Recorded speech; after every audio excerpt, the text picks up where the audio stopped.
السلام عليكم، أهلا وسهلا فيكم بقناة طبخة وتحلاية. اليوم وصفتنا هي الشيش طاووق المشوي بالفرن، وفيكم كمان تشووه على الفحم بتتبيلة كتير مميزة ولذيذة. إن شاء الله رح تعجبكم. تابعوا معي الفيديو للآخر.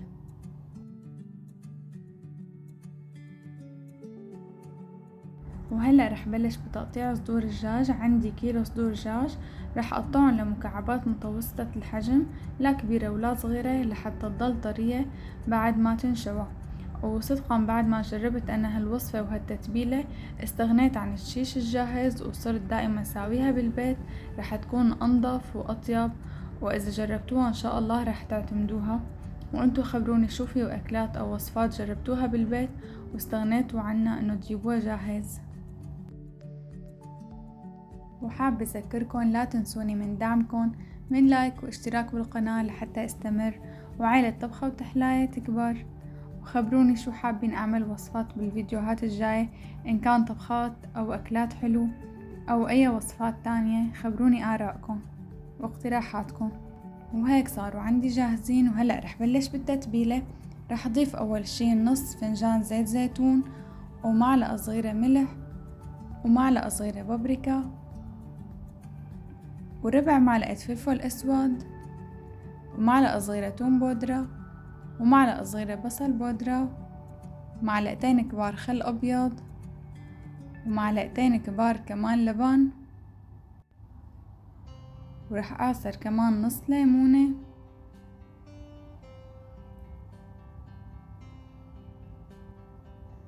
وآخر شي معلقة كبيرة معجون الطماطم.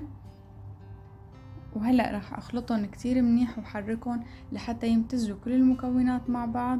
وهيك صاروا عندي جاهزين. جبت صينية الفرن وحطيت ورقة قصدير، وفوقها رح تضيف ورق الزبدة. ومثل ما بتعرفوا ما بتكمل أكلة المشاوي بدون البصل المشوي والبندورة المشوية، لهيك قطعت البصل المشوي لشرايح وقطعت بندورة. ورح ضيف عليهن زيت زيتون، ورح ضيف عليهن كمان رشة ملح وشوية بابريكا.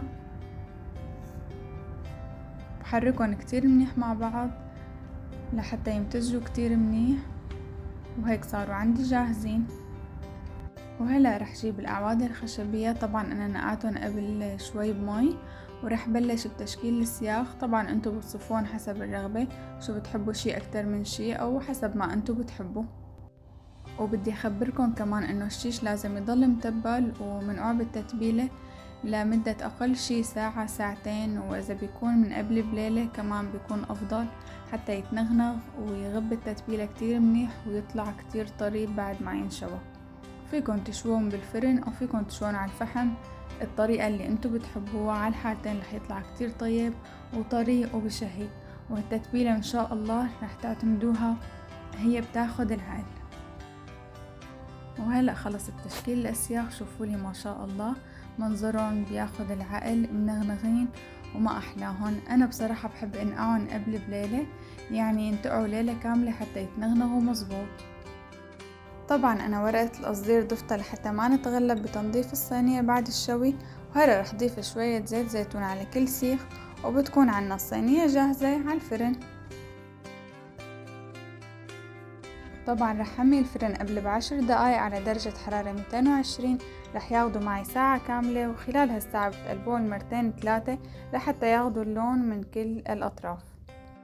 وهاي النتيجة النهائية. شوفولي ما شاء الله شي بشهي وبياخد العقل.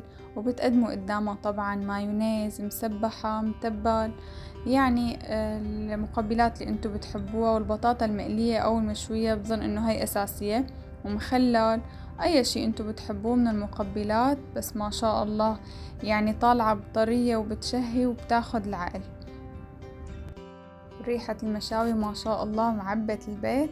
أكيد بعد ما تجربوه بالبيت رح تعتمدوها كل مرة وما عاد تجيبوا الجاهز نهائيا. رح تعرفوا حالكم شو عم تاكلوا، شو عم تطعموا أولادكم. أكيد رح يكون أنظف وأظرف وبشهي أكتر. ما شاء الله ولا أطيب حرفيا ولا غلطة هالتتبيلة وهالوصفة. وخبروني إذا جربتوها، عطوني رأيكم بالكومنتات. وحابة أذكركم بنهاية الفيديو لا تنسوني من دعمكم من لايك واشتراك بالقناة لحتى استمر وعائلة طبخة وتحلاية كبار. سلام.